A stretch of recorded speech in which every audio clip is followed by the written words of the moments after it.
Boom, we back again. Right back into the fantasy basketball top 10. We're on to the small forwards. Could be your most important position. Depends on how you set up your team. But number one, we're going to go LeBron James. It's pretty self-explanatory. Fills up every category of the stat sheet. It's probably going to have the most points on average on your team. So, like I said, it's pretty self-explanatory. He's number one. Number two, Giannis Antetokounmpo. From the Bucks, we're going to go with him as number two. Giannis had an MVP, I would say, first half of the season.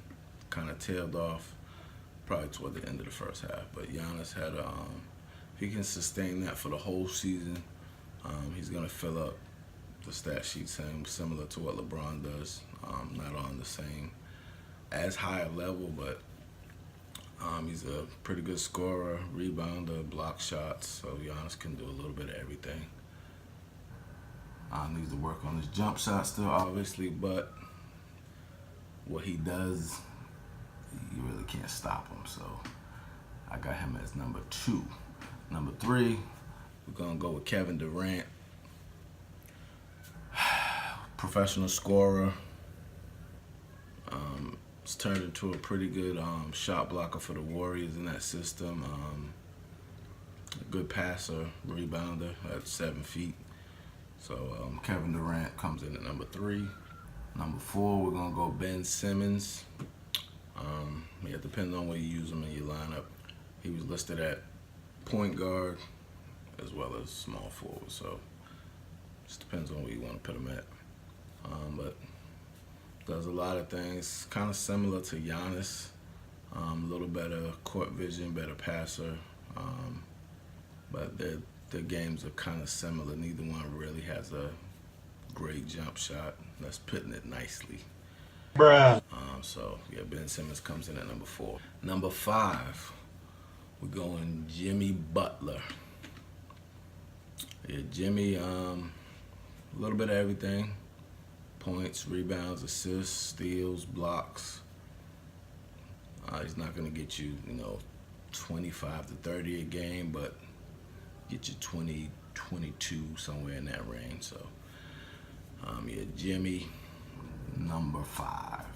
Number six, PG, Paul George. Clearly the second option on the Thunder this year behind Russell Westbrook.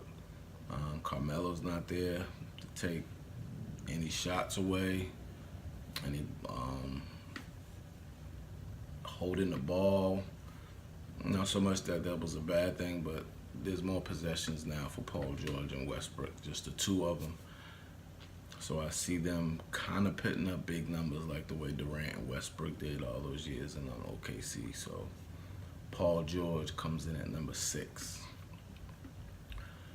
Number seven, DeMar DeRozan. Like I told y'all, I think this man's got a chip on his shoulder. I think he's going to play angry, disrespected. Now, I get the Spurs offense is not really predicated on one player. The focus of the offense around him is more predicated on ball movement, cutting, passing. So, but I think he fits into that very well. So I think he still, to me, should be the number one option. So I think DeMar DeRozan, I have him listed at number seven. Number eight, we're going to go Kawhi Leonard. Really? The man he got traded for. He's now in Toronto, similar to DeRozan. A lot to prove. Think he feels disrespected. Felt like people criticized him for not coming back. I don't question people's health. It's not what I do. The man said he wasn't healthy enough to come back. He wasn't healthy.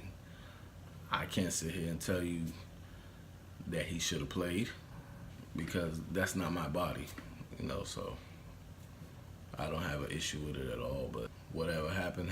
They decided to part ways. He didn't want to be there no more. He had players coming out, but That's not what this is about. This is about fantasy. I think Kawhi is a hell of a player.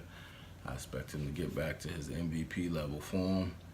He's probably a little bit low only because of the injury, so I gotta kind of see where Kawhi, how he plays.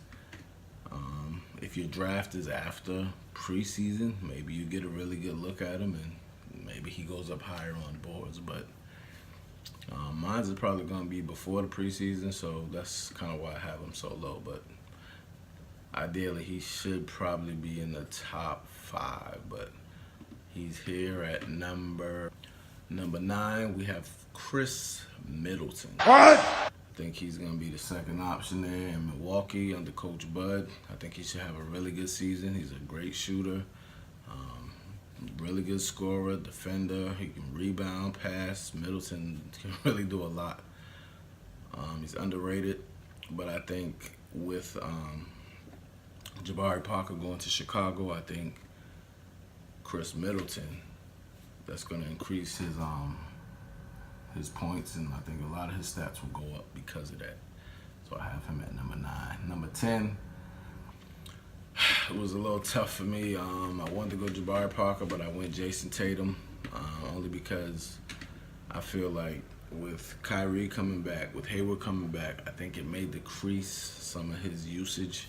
So he may not put up the numbers that he's capable of, but it could go the other way as well because of those 2 guys I mentioned coming back from injury. They may ease them in, and Tatum may actually, it may increase his usage. So we'll see how it goes. But I have Tatum at number 10.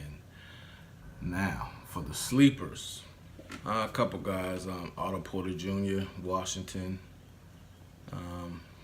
a good 3-and-D guy. Shoot the 3, defend. He's a pretty good player overall. I think, the addition of Howard helps him. Same way with Wall and Beal. Having that 3-headed monster playing off of those guys, I think Otto Porter could have a good season. Gordon Hayward's another one.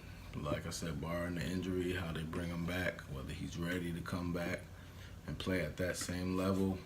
Jabari Parker's another one. And that's it. I ain't going no more to the sleepers, but that's it for small forwards. Thanks for tuning in. Like, comment, subscribe. See y'all tomorrow.